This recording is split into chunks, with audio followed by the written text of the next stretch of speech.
Coach Washington, this wide receiver tandem at Alabama is really, really good. What have been your impressions of them so far? First, they do a good job. I'm like across the board, all from number one all the way to the tight ends. I mean, they have a great scheme. They execute it well. They run the routes well, and so it'll be a big test on us come Saturday night. What do you guys work on most over the bye week? Just more than anything, just alignment and assignment and fundamentals. Just getting back to day one stuff. And so just concentrating on that and just making sure our guys are aligned properly and understand their assignment and their job. What have you seen from Bryce Young and why he's been so effective early in his career?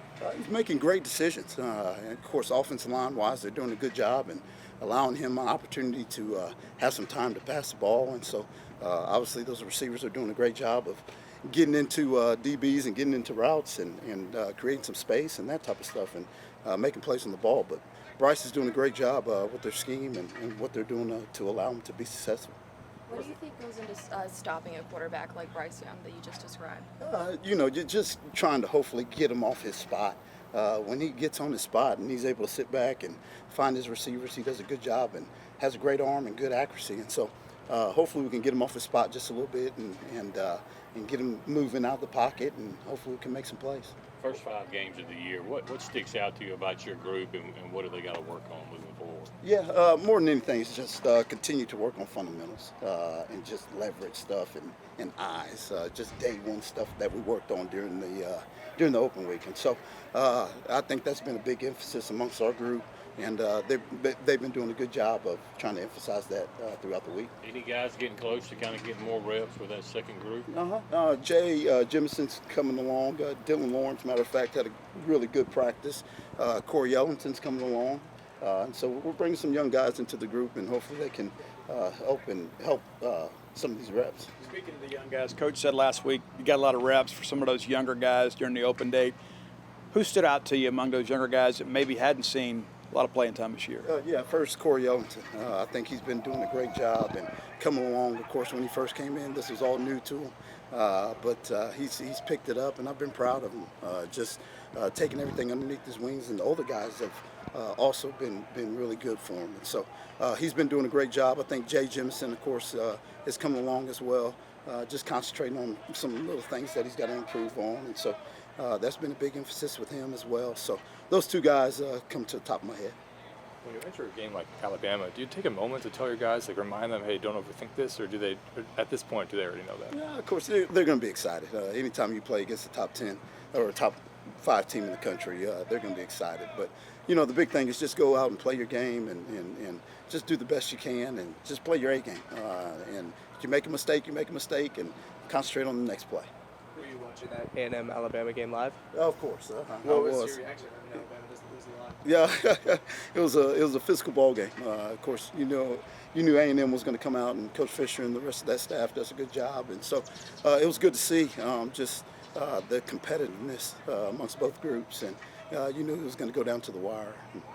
Even though Alabama is an annual opponent, there's a mystique with certain teams in the country, and they're one of them. How do you get your guys to play the team and not the tradition? How do you kind of lock them in on what's in front of them? Just trying to concentrate everything on just playing the next play. Any team that you face, especially nowadays, it's there's so much parity, I believe, and so whether it's Alabama, Kentucky, Georgia, whoever you're playing, you just got to concentrate on the next play and just do the best you can.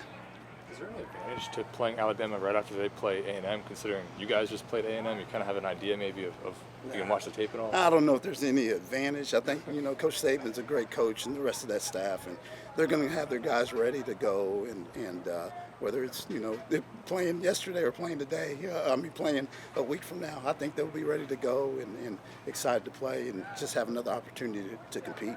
When you talk about concentrating on the next play, what does that look like in practice, going into a game where Alabama's going to deliver some blows and make some plays as well? Oh, yeah, to me it looks like whether it's good or bad, whether you have success or you don't, you just got to focus in on your job and doing it over and over and over again and try to be as consistent as you possibly can. So that's our big thing about concentrating and playing the next play. They have had 2 road games that have been kind of nip and tuck, and you guys have played a lot of road games. What makes it so difficult to play on the road in the Southeastern Conference? First, just the atmosphere, number one. Everywhere you go from here, Davis Wade, to playing in Alabama, playing at A&M, the atmosphere is always something that's difficult. But, from there, it's just being able, I call it big momentum, especially when you're playing on the road. If you can gain that momentum and keep that momentum on your side, we believe good things can happen. And so that's kind of playing the next play and just being consistent in doing your job. So how important is it to play a game like this in your backyard? Oh, it's always huge. It's always huge to be at home. Of course, Saturday night is going to be electric, and I know people around here are going to be excited about having Alabama in town. But that's always big, and I know our guys are excited to compete against them.